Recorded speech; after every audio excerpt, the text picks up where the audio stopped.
Hello po ate. Pinatabas na po namin yung niyog. Ito kasi malapit dito yan sa pintuan. Pinaputol na lang.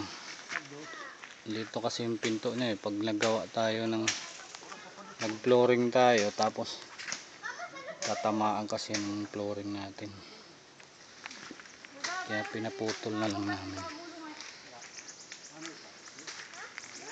Pati yung nasa likod po. Ayan. Malapit din po sa bahay yan. Delikado kasi yan. Ayan po. Pinutol po yung mga niyog. Yung sidling natin, tumubo na ate. Ayan o. Pichay po yan. Dito naman yung okra. Yung talong wala pa po.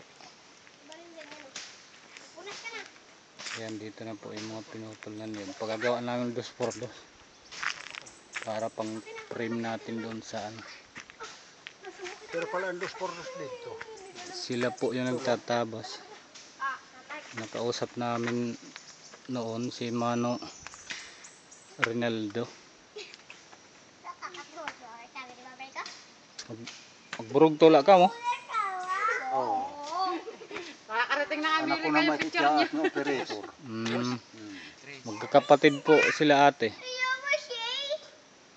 Ay, 4 po sila. Yan ang mga katubay. Mga katubay po lahat Mga yan. original yan. Katubay.